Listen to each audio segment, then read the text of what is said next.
All right. Hello, hello. Good morning, good evening, good afternoon, everyone. Welcome to Diverses Live, where we talk all things poetry. All things poetry. My name is Jeff. My name is Matthias. And you're actually Matthias I today. am actually Matthias today. For now. For now. We'll figure it That's out. very fitting. I do actually have to change one thing really quick. Uh-oh. But Matthias, I have some bad news specifically for you. That's fair. I was expecting this. It's like bad news is actually good news. The terrible news is the bad news. So, Matthias, it's about your writing. Finally, we have the writing conversation. I got some bad news. Matthias, no one deserves to read your writing. They don't. Or your writing doesn't deserve any readers. That's probably the way I should have phrased that. Your writing doesn't deserve. Now you sound any like readers. Now you sound like my parents. But it's okay. I have some good news. That doesn't mean that we can't find readers for your work. Finally. Okay. So I think, and let me know what your own experience with this, and if you're watching us live or in the replay, you guys can let us know your thoughts on this too. But one thing I see a lot with writers is they get merch. Actually, no, before we even get to that, I want to talk really quick. You may have noticed our very fine attire. Oh my god. Oh, can you guys see it? Oh my gosh. Yeah. Behold, yes, behold. Diverses merch is coming to shirt. you. We have a couple other designs and things coming up. So yeah, if you're interested in that, we'll have links and things coming up soon. If you want to check out these and some other designs to support your writing. But Matthias, back to very heavy, serious topics. One of the things I've seen with writers a lot is that I don't know what you pressed. It's the news flash.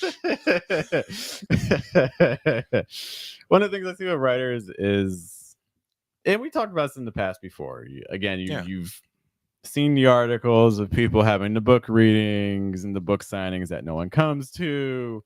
Yeah. This idea that I put my book out into the world and then no one buys it. This idea that my name is not huge in the publishing world, but I want to have a book out. So what do I resort to? I resort to contests, paying, $25 a pop just to try to win. And that's just for soda. Wow. If you're Imagine if it was juice. See, I'm East Coast, so I can't do pop. It's the soda thing. Really? I say soda, I don't say pop. I'm a soda person. That doesn't sound definitely right. Soda. Team soda. So, see, like some people say soda pop. What is this, like the 20s? All right. Anyway, so you see people that like you don't have an audience, and there's a fear that you don't have an audience for your work. But I think a lot of times there's almost like this entitlement that comes with writing as well, where people are like, "Hey, my writing deserves people," and it's like, well, yeah. Honestly, no, just because you write it. And I understand, like, you put a lot of your time into it. You put a lot of your hard work and effort into it. But that just because you got value from that, it was a process for you and it was rewarding, hopefully, for you. Not too crippling or debilitating. we know how writing can be. As surely it was. as it had to be, to be honest. It was very smooth. Tapping into your childhood trauma to write a poem or whatever. I'm sure for some of you creating childhood trauma in order to write your poems. Unrepressing, whatever you want to call it. And so you're doing all this work, but just because you're doing a lot of work doesn't mean that the work that you're creating is also bringing value to others. Yeah, I think one of the things that, even kind of broaching the topic, is you have a lot of people that they think that the work in and of itself is the merit to where in which people are going to come, right? And like a lot of the stuff that we might be talking about here today is exactly that. It's like, great, you've created something that you yourself are like, man, this is my life's work, or this is a really great poem, my best poem yet. But I'm like, yeah, it's born now. The child is here, so like now the child has to get a job, right? So I don't know what kind of households you guys grew up into. 4 years old, I was like, okay, I really need to I gotta figure out what to do with my life. So, but tell Tatum every day he's 5. We're telling him, it's just like, hey, he's not getting any younger. Rent payment's getting due soon. He's not getting any younger. I saw him. He was taking a nap the other day. I'm like, not on the job. Not on the clock, good buddy. It's all right. So, but yeah, just all just to say that like the work doesn't stop with the work. So, and I think that's really. I don't think this is just a writing issue. I think this is an issue that a lot of industries that involve creating original work kind of run into. It's like, man, I want the work to do the work. I want the work to do everything, right? I don't want to do the promotion. I don't want to do the audience building and things like that. I want people to recognize my craft, and that be enough. And unfortunately, craft is the prerequisite. It's assumed you have craft, and that's just macaroni and cheese level. I'm like really sad. I'm just really that's sad. Not bad macaroni and cheese when you're a kid, to be clear. When you're a kid, that's solid macaroni and cheese. Jeff doesn't like macaroni. I'm going to lose all credibility, but I hate mac and cheese. I hate it with a and if everybody that pays attention to this platform, if you just want to go ahead and if you don't shut it off indefinitely, just like do 25 seconds of silence just to kind of mourn that fact, that information. Wait, is it crickets for this moment of silence? 25. Yeah, that's not.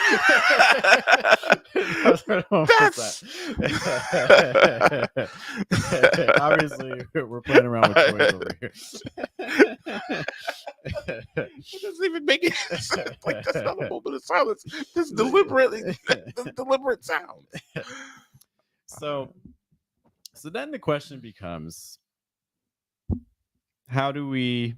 So if what we create by itself doesn't necessarily deserve an audience, then how do we even build an audience? And again, it comes to making sure that our work is presenting something of value to our reader. And the value comes in many different forms, right? I think sometimes when we think of value, it can feel like this super high achieving thing, but value can come in the form of like, something for entertainment can be valuable for people because there's value in entertainment, just being able to take people into a place, a different mindset that they enjoy. That's important for people. There's value in education. There's value in establishing a connection with other people. Yeah. One of the things that even when you're talking about that, I think when we're talking about the product not being the implicit adding of value to somebody's life, if you were like, this is like an analogy, and maybe I think I'm gonna hit the mark with this analogy. I'm pretty like solid my analogy percentages.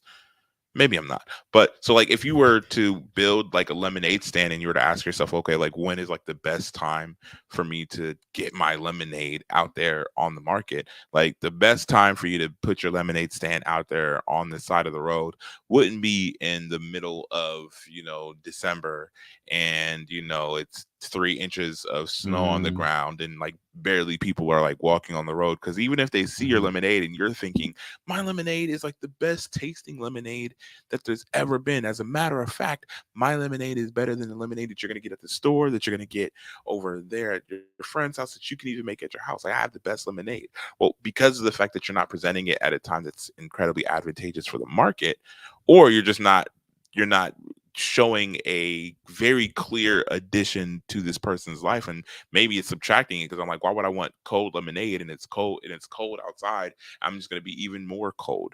But if you put your lemonade stand out there on a 95-degree day in July and there's a lot of foot traffic and people actually are seeing and they have a very clear visibility of your lemonade stand, and then now when they taste their lemonade stand, I mean, it tasted the same. It's going to taste the same right now that it would have tasted like in December, but its effect is going to be different, Mhm. and your positioning in the market is going to be different.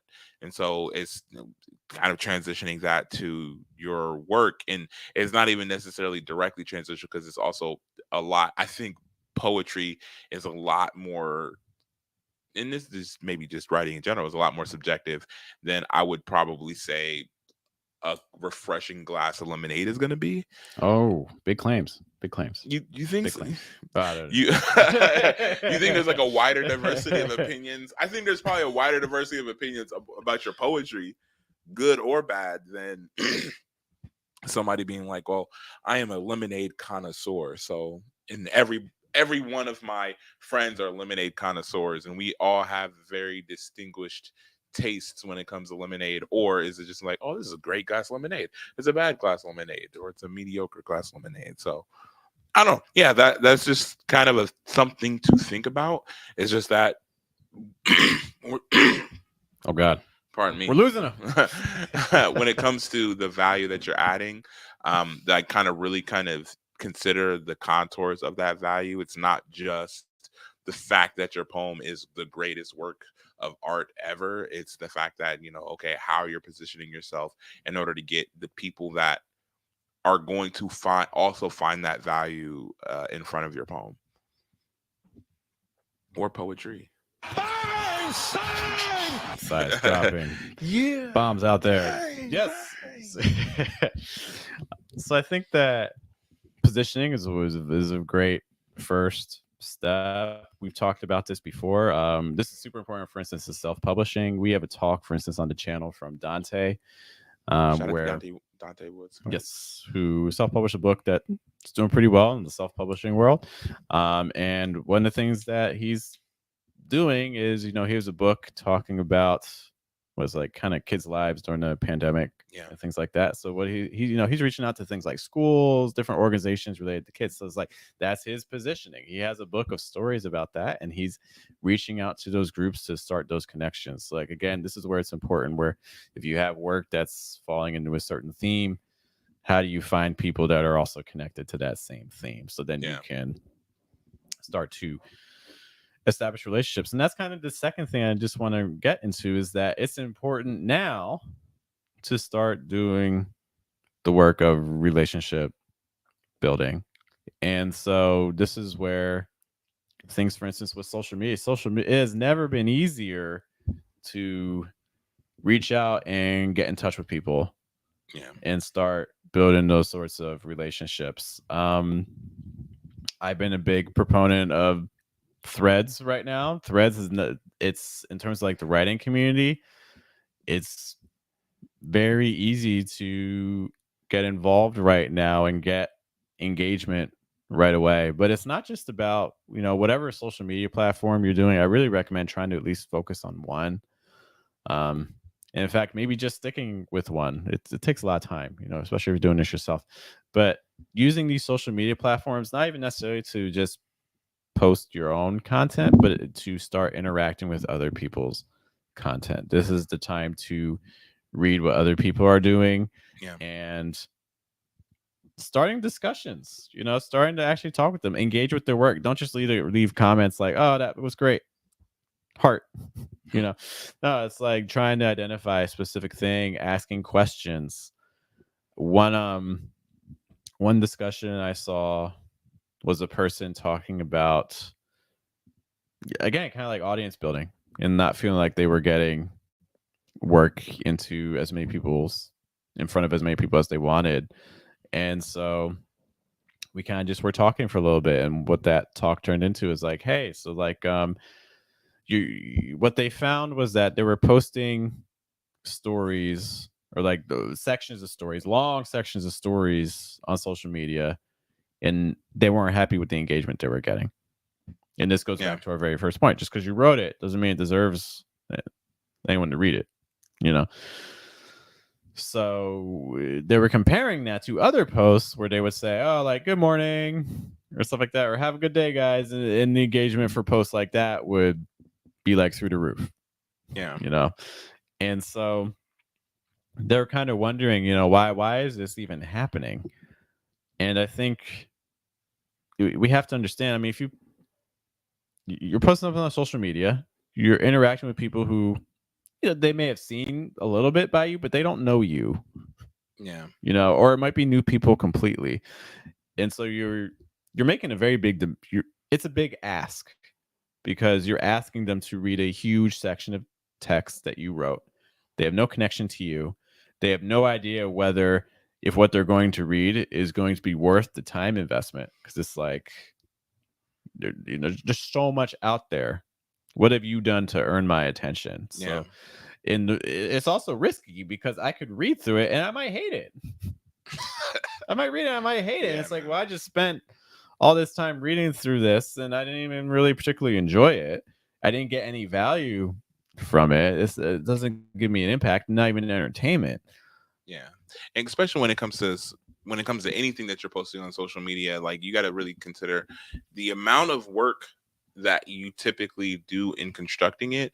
There's typically like a reverse polarity as far as the amount of attention somebody is going to be willing to give it Mm. in their day, because social media is not on average an amalgamation of people that are uh that at the time of them engaging with social media are like, okay, I'm really just looking to literally really lock in and pay attention to all the articles or everything that I'm saying. The typical social media user is somebody they have their hand, their thumb like this, right? And so as they're going through, I mean, I know if I'm just going about my day, like let's say I had a small break from work, I'm scrolling through social media and I see the post that is 500 words and I see the post that is 10 words, one of those Hmm. it might get some engagement from me, because the other one, it would take so much of my attention at that moment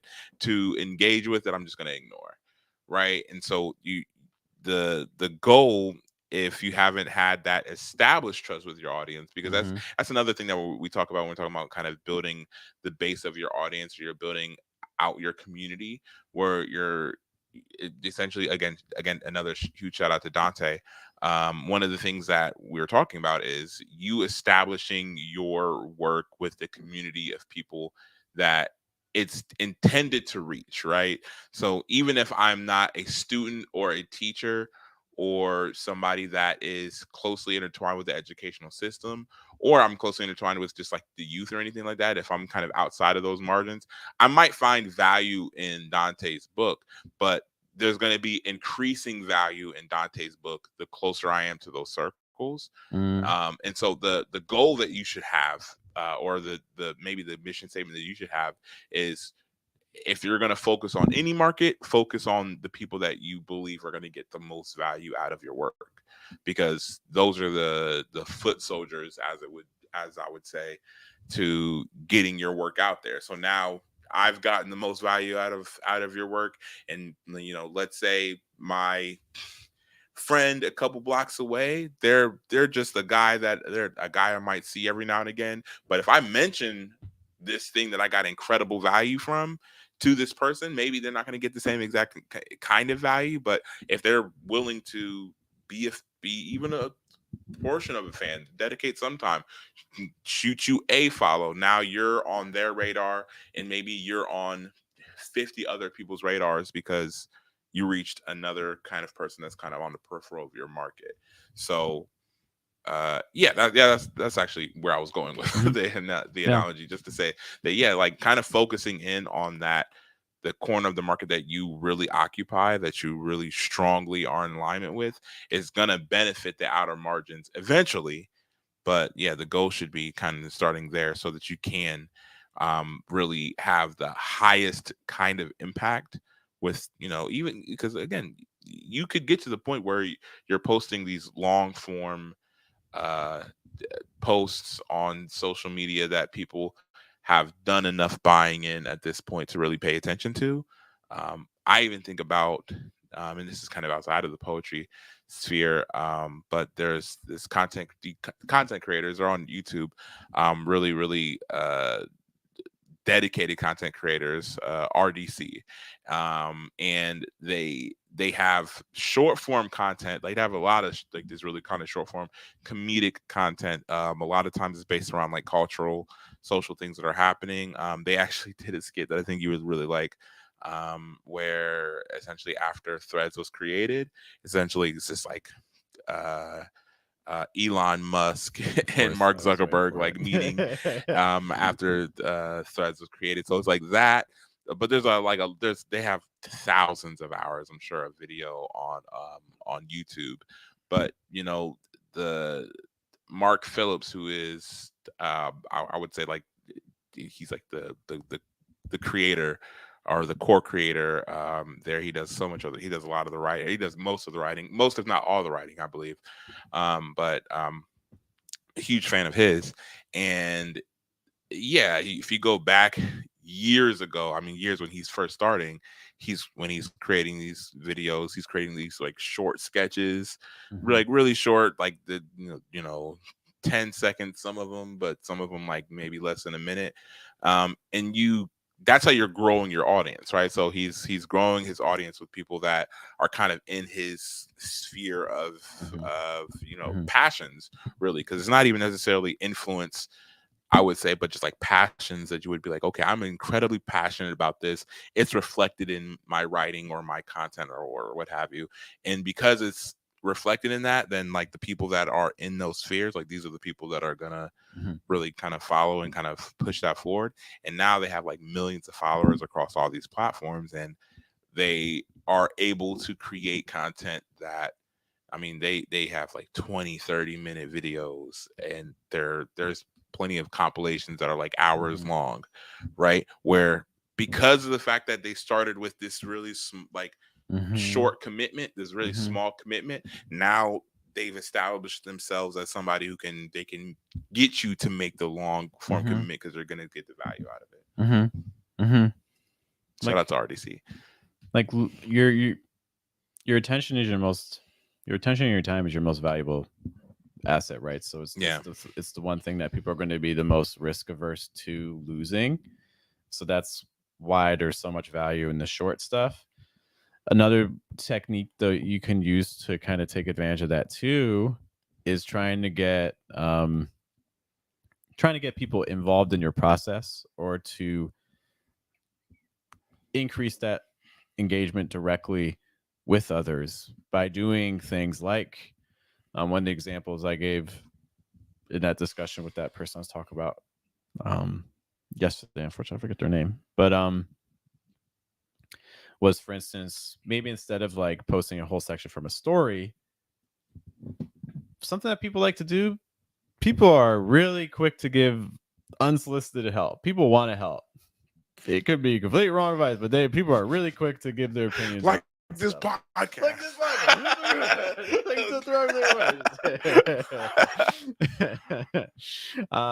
But this podcast is different though too, right? Because people have to click here.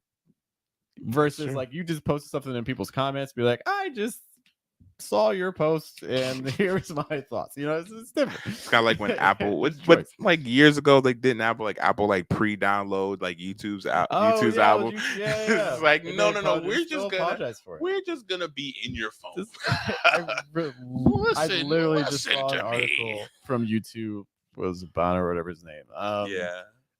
I forget if he was apologizing for it, but it was literally within like the last like 3 or 4 months talking about that. He's again, it's my decade reminder that I'm sorry for doing that. Yeah. So posing questions. So like, especially questions that kind of relate to your story. Be like, hey, here's my story. And here's what you could do. You could even like have like a paragraph from your writing, and then like introduce you, say, hey, so I have this paragraph, but this is like a problem. Or if it's a poem, here's a stanza. I have this stanza, and I'm trying to decide between doing this and doing this, or I don't know how to finish it. What do you recommend? Things like that. So getting people actually directly involved in your process, while also getting them exposed to your writing at the same time. We're starting to build that kind of communal aspect, because whatever you decide, now other people have some investment in it too, because depending on the choice you make, they may directly be kind of a part of your work.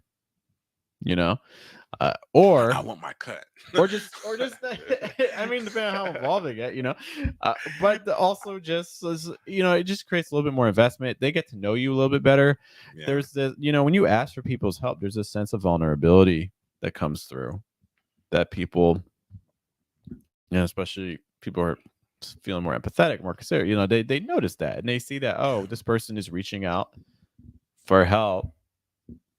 We can give that. It starts the relationship building. Other things you can do, turning back again to kind of entertainment. I mean, there's a reason why. Ever notice that, like, when people get like really really big, one of the things that they tend to do is they start to expand their reach a lot because their content, maybe it starts off super narrow, but then it kind of gets a lot more general and broad. You see a lot of, like, for instance, a lot of like entrepreneurs and stuff like that. Like, they'll start off focusing on like NFTs, and then like they get bigger, and then they're talking about be nice to people. It's like, like, it's like super specific to like just like super general, Now that I've grown my platform, I think I should what I start really just focusing wanted to say on was just, guys, just be nice. be nice. Like, can you guys just like not do that? Just so that's kind of stuff that helps out. But I think with entertainment, I think one of the things entertainment does is it lowers the barrier to entry to a degree. Whereas like with education, people a lot of times have to be in the right mindset. Be like, you have to search for a lot of times for education. A lot of times there's an intention behind it. Whereas like for entertainment, like for instance, like TikTok, like you're like, I don't know what's about to happen, but then you just start like scrolling through stuff, and like some things resonate, some things don't. So in some ways, it's a lower barrier. So like finding ways to get entertainment into your work can also be an option. Whether it's like, for instance, you could do like contests. Like maybe, for instance, you're trying to decide like character names. You're like, hey guys, I have this villain. This is what he looks like. This is what he does. He needs a good name. What would you name him?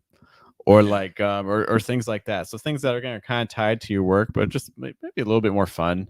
That can get people starting to get invested, because they might hear about this villain, be like, oh, like I want to learn more about this. Oh, I kind of want to hear more about this story. Like, oh, I've never heard of like an axe wielding murderer who has a thing for puppies falling out of the sky. That sounds really interesting. I want to learn more about. We grew up in guy. two completely different neighborhoods, Jeff. That's a Thursday. Your neighborhood did not have that. If you connected with that, let me know. If you want to learn more about that villain, I have the book for you. If you are that villain, turn yourself in now. What would you name him though? What would you name them, and like where about would that villain live?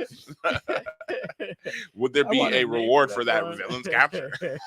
What would the name of that book be? Like, if you guys could share your thoughts on that.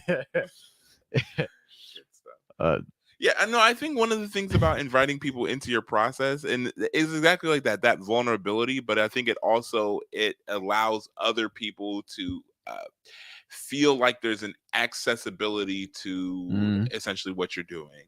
And I think whenever you can give people that, whenever you can give people the knowledge that the differences between who you are and like what you do, and like maybe again, because a lot of these people are likely going to be people that want to maybe get into your field, maybe they're man, I really want to be a really great writer, like I want to start writing, I don't know how to get there. And the only examples, I mean, especially if you go like before social media, it's like all the brilliant writers to your knowledge are just brilliant writers, and you're not, right? Like, well, no, but really, that's what I'm saying. It's like that's like kind of much, but it's like now that you have this, I mean, first of all, there's a lot of people that are going to be listening to this that like had never not had social media, right? But social media grants you this accessibility to writers and to people that you might not ever consider like, okay, they're just regular people. But like, no, it's like, okay, like I want to invite you into my process. This is kind of what I do, how I talk about character dynamics, how I extrapolate a plot from just all the themes that I want to work with, or what have you. Or maybe I start with my plot and I have to figure out how to construct the themes that are going to carry the story. So and then that goes into, poetry as well, just as far as, one of the hardest things that, I mean, I don't necessarily say for me, it's not a particular struggle for me, although I've struggled with it at times, is starting the poem. And a lot of times just getting that level of engagement, because so many people can relate to exactly that. There's so many writers out there that are like, man, how do I just need to know if I could start the poem, if this is what this poem is about, I know for sure, but if I could just start it out, the writing would come out of me.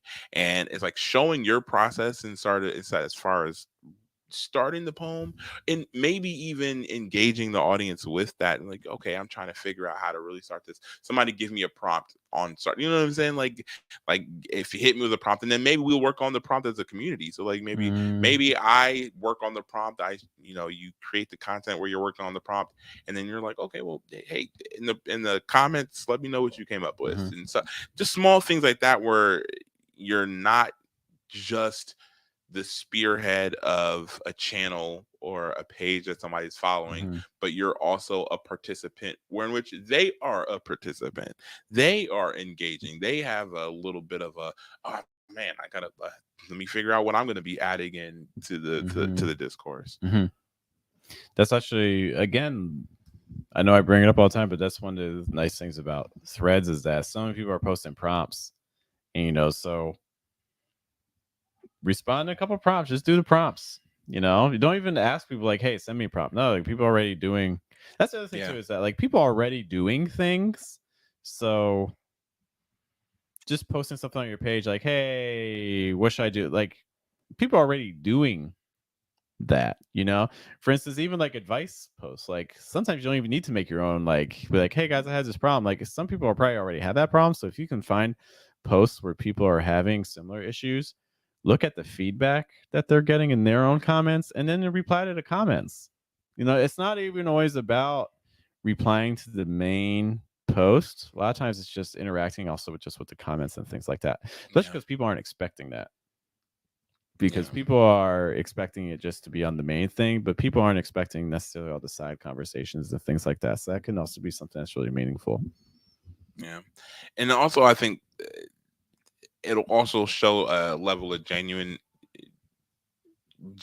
participation on the side of both yourself and then also the people that you're interacting with, because a lot of times the and I'm not as versed in threads as I am in some of the other social media platforms, but a lot of times the social media platforms turn into this is what I'm doing and this is what I'm posting and this is what I'm saying out there to the world, and then as soon as I'm done with that, I'm out of here. Right. But the most effective use of any social media is going to be really engaging and being an active participant in your field. So I'm not just a writer on this platform. I'm a reader on this platform, right? And I'm not just like, if you're a photographer, I'm not just a photographer, but I'm a person who loves photography, right? So you have to kind of you have to make sure that you're doing both in the social media arena.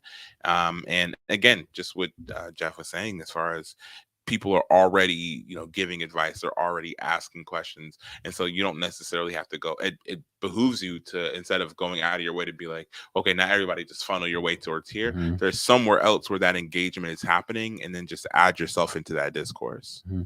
I think also along that too, so again, if you're posting walls of text, how often are you replying to walls of text?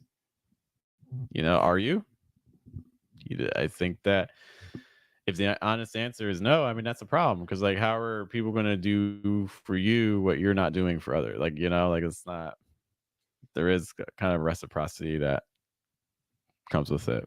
Yeah, and the algorithm typically treats you, I mean, who the heck knows what the algorithm is going to do on a day-to-day basis, but typically the algorithm, if you think about what the app itself is going to want, or what the social media company is going to want, the social media company wants people to engage with it, heavily engage with it.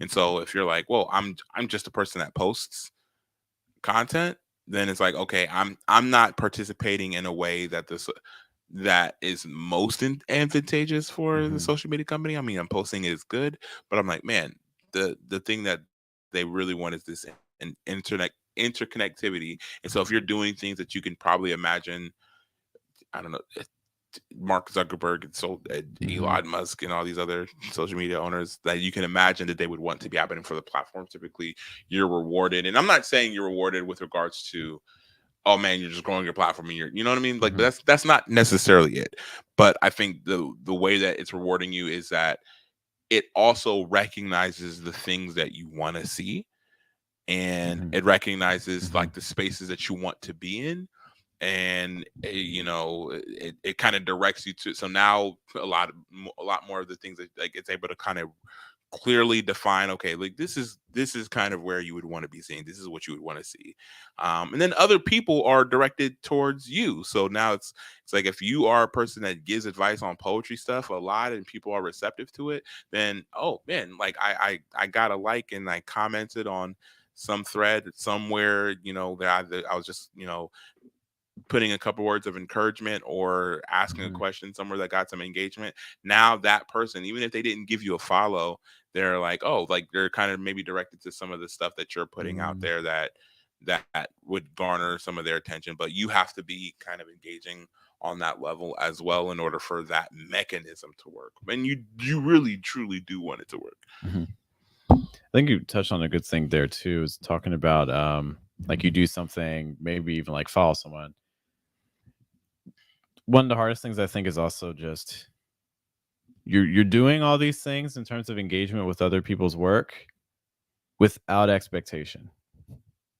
The- Yeah. and it has to be genuinely without expectation. Like you has to be posting on people's stories, commenting, be like, "Oh wow, like I really noticed this," and things like that, or giving people help with their own problems and things like that, without the expectation that they're going to do the same thing to yours, because people understand when things are genuine and people understand when things are not genuine. What is that term? Verisimilitude? Is that Verisimilitude. verisimilitude?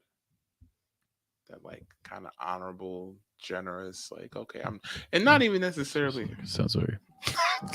If you, whatever sound you're hearing, just know there's a picture of a Christmas tree that accompanies that sound. I told you For whatever reason. I picked it. It was the best icon I could find for that It's just like I was like, for yeah, the put the Christmas tree. Christmas tree for that for that emotion. But yeah, it's just I I think I would I think one of the, I would say without expectation, but I would also say with the proper expectation, maybe you could even make the argument for it. And that's not even necessarily saying the proper expectation as far as growing your platform or whatever, but like the proper expectation, like if I'm engaging with my field and my craft and things that I'm genuinely interested in that line, like, I have like, I don't know how many like IGs or like, I, 1, 2, 3, 4, 5, You have 5. 6 different Instagrams Oh that my like gosh, that's so much work. I'm Oh my gosh. I'm not the main admin for all of them. But which is all just to say that, if you're engaging on that level with all of your content, and like okay, like for one of them, it's a performance arts platform, right? And so typically when I'm engaging under that Instagram, I'm either engaging with people's performances or I'm, I like, you see like different platforms that I don't want to name them. I don't know. You see different platforms you just like comment like right about now, like you might comment on somebody's poetry performances or like Voice and Power or Button or any of these platforms. Like you're engaging with things that are aligning with those interests, but you're not necessarily doing it out of like let me push my numbers. Although there's nothing necessarily against that. I'm sure there's some people that are out there that are like that's their job, so it's like okay, my job is to do this, so this is what I'm doing. But if you're again, if you're really attempting to kind of really cultivate that community like that, I think there's some real merit to that. Where in which you're like, well, in order for I want the things that I see to reflect the interests of what I'm doing and the things that I'm trying to push forward. And so if in order to do that, yeah, I gotta engage. If it is really it's like there's I do like photography as well, so there's this page that they do like different camera builds and things like that. And I regularly engage with their content, but when I in engaging with their content, I'm directed to a thorough array of other content creators that are either doing camera work or they're like breaking down lenses and things like that, which are like really important for somebody in my field. Which is all just to say that you're engaging on the interest level and with the interest level that you're attempting to really cultivate. I think I have similar points to that too. Oh, I didn't even do it right. Breaking news. Breaking news. Breaking news. Breaking news. Similar to what you said there. I think you mentioned, interacting with kind of the larger content creators. I think that's a strategy you see a lot of people using and trying to boost their numbers, people hoping for a shout out and things like that. When in reality, it's the people who oftentimes are much smaller who can give you a lot more opportunities. For instance, collaboration. If you're a poet, what if you and another poet got together and tried to make a chapbook? Because if I have 5 people that like my work and you have 5 people that like your work, well, now we have 10 people now. The math adds up. That really holds up, guys. I don't know if you're at home doing the math with it. But I think there's other aspects too, because I think people like seeing that sort of thing too. Like, oh, that's an interesting idea. Let's see what they did. So there's no, reasons, or like even getting more people than that involved in the process, or even tying it up with other sorts of collaborations too. So for instance, like maybe you could also pair up with like an artist, like a local artist, to do like some art around the poems and things like that. You can other things too, similar to that, like organizing events and things like that. Like I think we worry so much about the online stuff. What are we doing offline, in the real world to establish these sorts of connections too? Yeah, that's a good point, because I think so much of the artistic interaction that people think of immediately come to mind are things that can, how would you say, blow up and make you like famous on social media or any of these platforms, and those are some of the things that people are really banking on, where in which the goal should be for the art to have the quality and the directionality to make as much of an impact as it can, right? So essentially, just, I mean, if you even take the example of reaching out to one of these, like an artist that has a similar type of following as you, or a similar level of following as you, or maybe you don't, how would I put this? Maybe you've kind of broken into a market or a group of people that like it's kind of like one half of your interest base. Like this is like one half of the things that I'm interested in, and the other kind of sector of interest that my work is really touching, I haven't really been able to cultivate. And so I see a creator that I'm a fan of, but they've done things with the side of that interest level that's that's just greater than what I've been able to cultivate. So maybe we work together to be able to kind of merge those two things. And then again, even that requires some genuine pursuit, as opposed to just being like, oh, I just want to grow my platform. It's like, okay, in order for that to even be successful, in order for that to even work, the people would have to register some kind of genuine, like, oh, this person's in front of me for a reason. This thing is happening because there's some how would I put this, natural merging of audiences. So yeah, just like looking for things that are just genuine in nature. I think also, in terms of, I want to go back to kind of expectations. So if we do this work, what are some things that we can expect? If the expectation isn't necessarily that, oh, if I do this, I'm going to get this person to follow me, or things like that. I think setting some very realistic goals is helpful as well. So for instance, a goal like, hey, I'm going to spend 5 minutes every day just commenting on other people's work. Not even making my own post, but just commenting on people's work. Or I'm going to find one post that I really liked on a platform and I'm going to share it. Or if it's a different platform, I'm going to send one message to someone just to say, hey, I appreciated something, something, something about your work. So like just like these real measurable, practical goals where I do it. I have no idea what the response is, but that's not part of the goal. The goal is just, hey, do the thing. And I think that's something that can be really helpful as well. I don't know if you have thoughts on that. Yeah, no. I mean, it's kind of a test. I kind of test yourself as well because then it makes you really consider, okay, is the reason that I'm in my craft or the reason that I'm doing the thing that I'm doing to be like really, really large and famous, or or maybe whatever other things that are kind of ancillary on the peripheral of the work that I'm doing or the field that I'm in. So like, okay, am I a poet because I really love?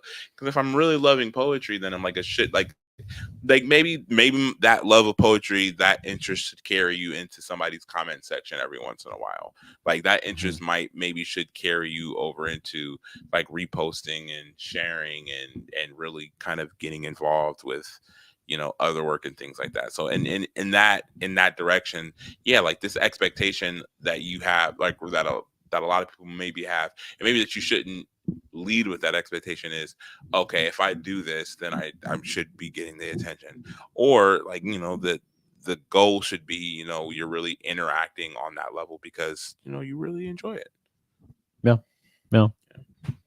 Also because I mean I think sometimes we see people with like really large followings, and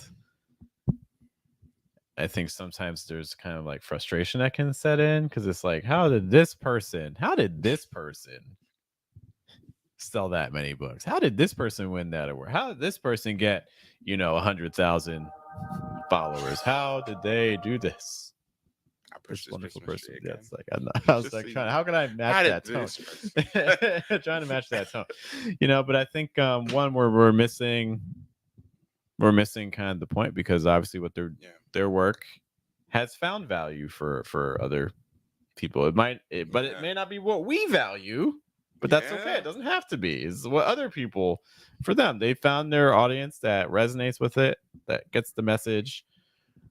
So yeah, it's always so bizarre to me too, because I think that happens a lot in I would say the performance space for sure. Because you'll be in these spaces where somebody has clear whatever they've done in order to cultivate, let's 10 people or 1,000 people that, or 10,000 people, who doesn't matter, who really just regularly come back to their page to listen to them do work. And they're like, oh my, this is amazing. This is great. I'm like, you guys don't understand like how, like, this is a subjective field, to be very, very clear. If you're Leonardo da Vinci and you just got finished with the Sistine Chapel and you're like looking up at it and you're thinking to yourself, yes, like this, thank you God, because you reaching out to Adam, this was great. And then somebody else can come in there and be like, yeah, this is not my cup of tea. And you know what I mean? And so it's just all just to say that, like, maybe most people would be looking at this feat and saying this is a great, incredible feat, and then you're gonna get some people that are like, well, like this etch a sketch drawing over here, magnifique. I don't even know if that's how. Gotta watch more Muzzy, man. I just gotta watch more of it now. Je suis Najum feet. I don't know what I said. So whatever that is, YouTube. Actually, I'm pretty sure it's on YouTube somewhere. So I'm sure. So it's like, okay, at least the commercial. I'm sure the commercial. It's up there. Sure it's up there. Look for. If you guys don't know what Muzzy is, then you obviously did not grow up. You didn't grow up at 2 o'clock in the morning and like this infomercial. Watch more Arthur. But yeah, so it's just like there's and people like the things that they like and they dislike the things that they dislike. And to a degree, you as a creator can shift people's taste levels to a degree, but you have to capture them first. You know what I mean? Like you're not going to be able to shift my taste level if I'm never interested in your work, or I'm never interested in sitting through a poem or reading a poem or anything like that. And so it's always a baffling thing, but that's like the thing that you got to remember. Like you have to remember that the people that have, you know, like if somebody likes a poem and somebody's like, I like, then you've the thing that you've done is you've reached something in somebody that makes them react to your work in a positive way. And that is that's not a given, because believe it or not, m- most of the people that write poems are writing poems like that aren't for anybody to hear. You know what I mean? That they're not Mhm. they're writing poems that nobody else is maybe gonna ever hear, or maybe just like a few people, and then like maybe when they die, it's like, oh, like their great grandchildren find their book of poems and they're like, you're not really my grandfather. Um, that's just a little secret that I'm hiding from my grandchildren. That's a little Easter egg. If my grandchildren are in one day in the future watching this podcast. Uh, but which is just to say that, like, yeah, just and then you get to the next level where it's like the people that are out there, they're really, really pushing themselves and really, really trying to write poems. Like, okay, we're gonna put this out there. A lot of poems are not going to be good to a lot of people, right? And there's a lot of poets that are out there that I would say are, in my opinion, are great poets. And probably the differences between like that those kind of poets and the people that you would regard as bad is that they just have either absolutely found the people that really resonate and really really love their poem, or their poems are good enough on that subjective level to where there's going to be less people that truly hate and despise their poem, right? So it's all just to say that, like, if you can find your people, like those people that really really love your poems, like of course you're going to lean into it to a degree. You know what I mean? Of course you're gonna like really, and you as you should. Like, if I wrote a poem and somebody said, "Hey, I really enjoyed this poem," like probably behooves me to try to figure out more about that person and be like, okay, what led this person to Mhm. liking my work, or how can I really push myself to, if it's in the natural course of my writing, to really give that Mhm. sector of people, you know, poems or work that they would enjoy. Mhm.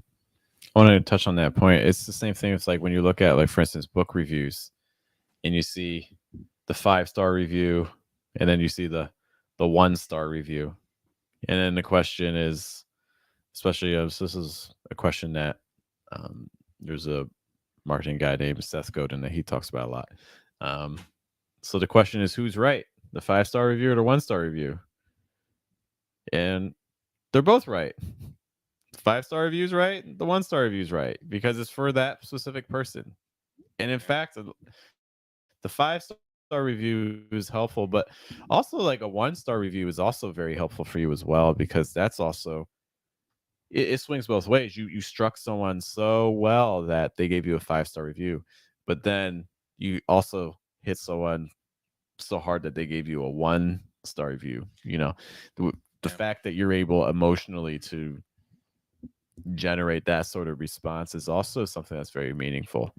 Have we talked about like well, first of all, that's a really good point, because I think uh Kanye has this quote. He says, "Everybody feels a way about Ye, but at least you feel something," which Hmm. is like, and that's pretty much his entire career. Which is, hey, if people like me too much, then I have to make them not like. Dude, Hmm. you have to make that both of those things, both of those uh spectrum, that then the entire spectrum of like and dislike, like that's valuable.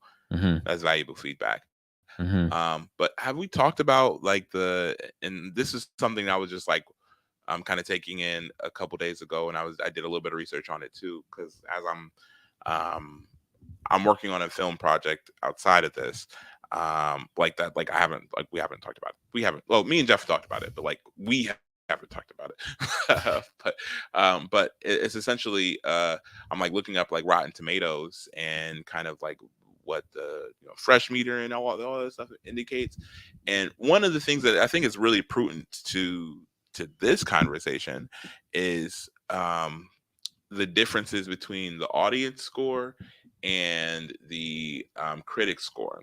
In the reason that while the critics score, people regard that with some high regard because these are critics.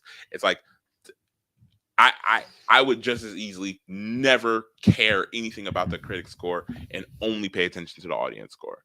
And the reason for that is that the audience score is an amalgamation of most of the times regular people that went to see your movie. And so you're dealing with a much more narrow funnel to really get data from. Because a critic score, these are people that they most of them are watching movies or watching content for a living, right? And so they might not necessarily be people that are particularly interested in your genre. Like one of the videos I was one of those, like a video essay that is on Rotten Tomatoes, and like one of the things I was talking about is this idea that the critics can be, like for the Super Mario movie that is, the critic score gave it a really bad score, but the film grows like $1 billion, right? And it grows like $1 billion, and the people that saw the movie loved the movie. But I'm like, you're already, once you're getting to the audience score, these are already people that would go see a Mario movie. I'm like, that now you're like, okay, how am I doing amongst the people that would see a Mario movie? Because the critics are people that have to see the Mario movie because they have to have an opinion on it. But it's like, okay, but you don't necessarily care about. I mean, not that you don't necessarily care about that, because maybe it's good that your poetry book or your short stories or whatever you're writing is, maybe it's good that somebody that reads poems for a living, or reads short stories or reads novels for a living, maybe it's good that they understand it and comprehend it and can communicate it and can give their opinion on it. Maybe that's great. But if you asked me which one I would much more highly value, if I would much more highly value, like, this really large person in the writing community being like, oh, great job, or if you told me that the entire market of people that would buy my book enjoyed it and would love to read more of it, or maybe that group of people hated it, so now, like, that's just the same, just in reverse. Now you have a different kind of feedback, which is just to say that like that, the hardest thing is to get the audience of people that would even intake your content, right? That would even sit through your film, that would even pick up your book and say, like, let me give it like, once you got that sector of people, then now it's about that you really have to calibrate. So I guess one of the last things, just to kind of start heading us home a little bit, kind of just talking about what are we doing, like the Versus as a platform, to kind of handle this very question about, again, your work. Just because you wrote it doesn't mean you deserve. Just because you wrote it doesn't mean you deserve a reader for it. I mean, you have to earn that. So what are we doing as a platform? There's a couple things. One of the things that we are doing, very kind of similar to the points we've already discussed on the platform, but for instance, just trying to be involved. I try to post a couple things. Usually what I try to do on the platform, specifically for threads, is every day I try to post a prompt. And it's not even like a full poem prompt. I try to keep it short. I try to keep it like a 1 to 2 line thing. And you just like an exercise that's trying to incorporate sensory or metaphor or things like that. I also try to pair it with a quote from a poem, so that way we're trying to keep it. I think the writing community is interested in reading to a degree, in a manageable way that speaks to interest, but I don't want to necessarily do like a whole poem. just from a time perspective. So it's like, okay, let's just do a line from a poem, introduce the poet. Maybe it's someone that people know, maybe it's someone people don't know, so it's someone else they can look up. And then I also give it my own version of the prompt too, because sometimes you see like people post prompts, but then they never do their own prompts. It's just like kind of like throwing it out. So it's like, I mean, it's like, it's kind of like get involved in the thing, like do like put some skin in it, you know, like do it. So that's one thing that we're doing. We're also trying to respond to people's, I mean, very basic things. Like if someone comments on something you do, reply back. You know, just reply back. Try to reply to as many, or just comment on as many people's works as possible. Usually I'm trying to set aside 10, 15, 20 minutes, just like scrolling, find things that resonate, and then talking to people in that regard.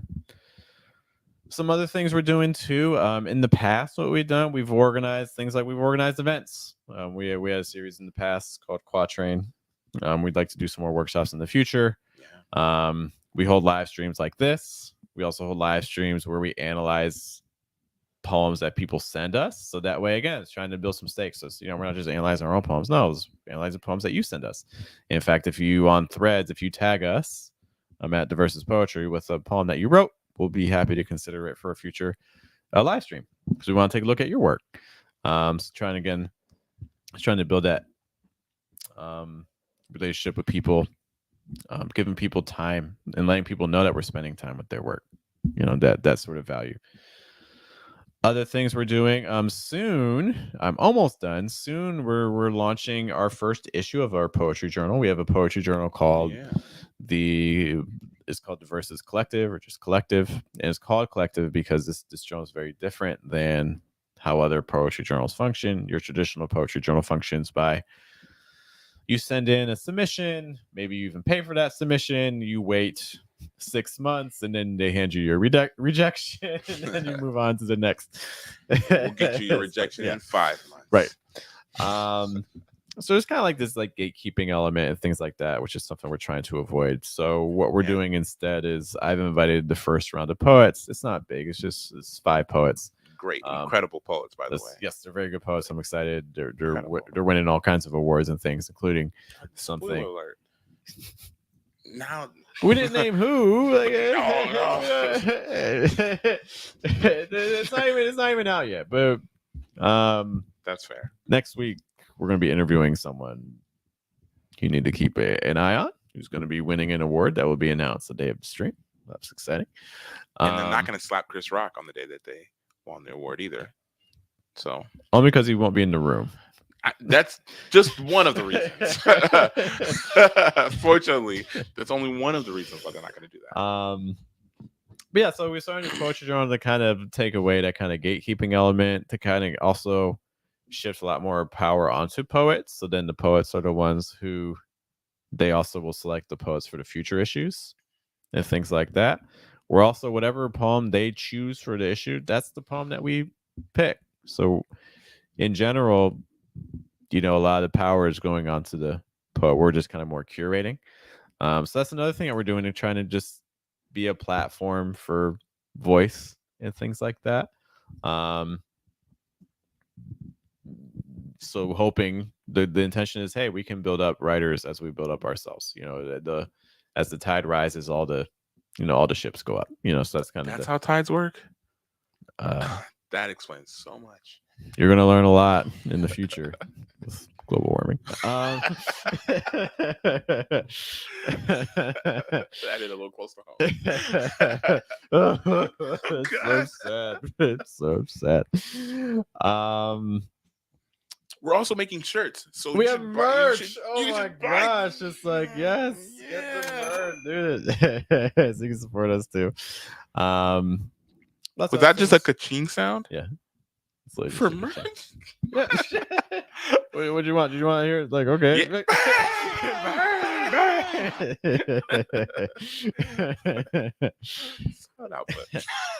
In the past, we've done things too, like we've hosted retreats. Hopefully, we can get back into that very soon. That's the goal.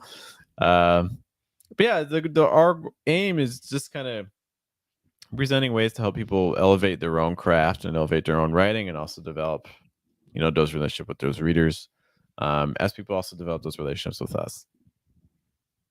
Yeah.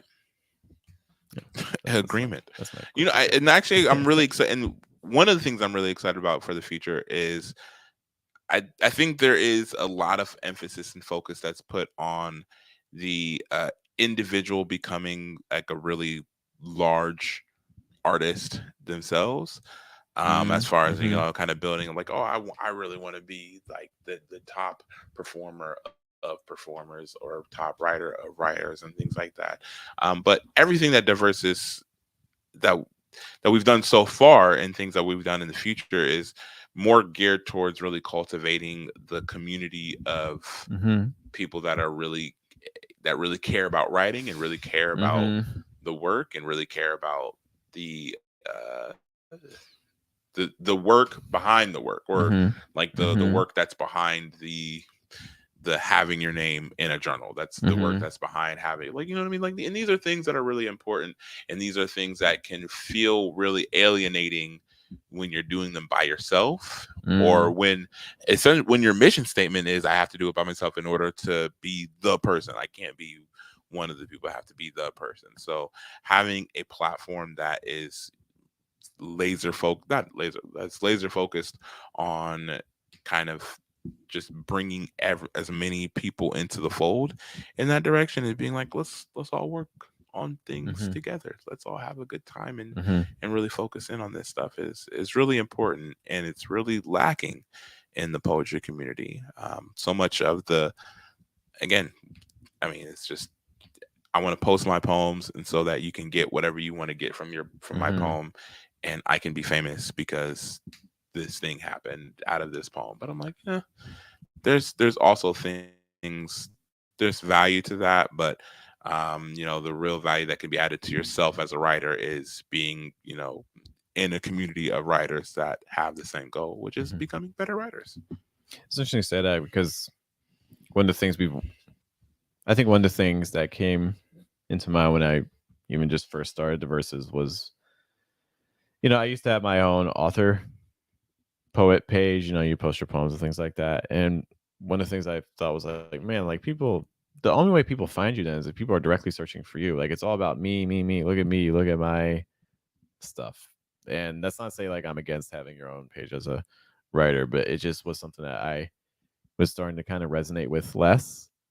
And I was like, it's not about me. It's I want to, like, the community aspect, I think, is a lot more valuable. So that's one of the things that's like, okay, it's like when our first issue launches, it's also going to launch with our website. And I think that's going to be a lot more welcoming for people, because now it's not just like, you might not be interested in my work personally, but you might be interested in some of the other, like, larger scale work. You might not be interested in my poems, but you might be interested in the work that we're doing in terms of like the craft talks and things like that. So that's one of the reasons too that we're kind of just interested in, like, creating the platform. Yeah, we're platforming it up. Yeah. Well, that's all I had. That's all I had. That's all I had. But we talked about a lot of things. Let us know, what are some other suggestions you have. So, like, if you want to establish value in your work, what are some other techniques that you feel like would be helpful in doing that, but maybe we didn't touch on today? Or maybe there's things that you haven't thought of before, or maybe there's things that you have thought of but you aren't sure how to implement. Let us know all those things, and we would love to talk about it. Yeah. Quick thing. Thing. Also, I know Leia's gonna come up bring that. Oh, what's up, Roberto? Hey, it's one of my we had a group of, like, Mexican students that came when so I'm an English teacher. So he's from our group. Good to see you, man. Hope things are going well. Let me know if you're still down there, or where you're at right now. But yes, I do remember that was 2014. That was like 10 years ago. Yikes! That's nuts. Don't tell me that. Oh my gosh! You mean time is linear? Oh my! This is like, oh my gosh! And then thanks also to Leia for the kind words. Yes, Server just says yes. That's what's up. Yeah. Cool. Thanks for checking the stream, man. We appreciate you. All right, once more, guys. 9 years, clarifying. Doesn't make it better. That does not make it better. Once again, my name is Jeff. I'm Matthias. Thank you guys so much for checking us out tonight. We hope you guys have a good day, good night, good afternoon. We'll see you on next episode of The Versus Live. Take care.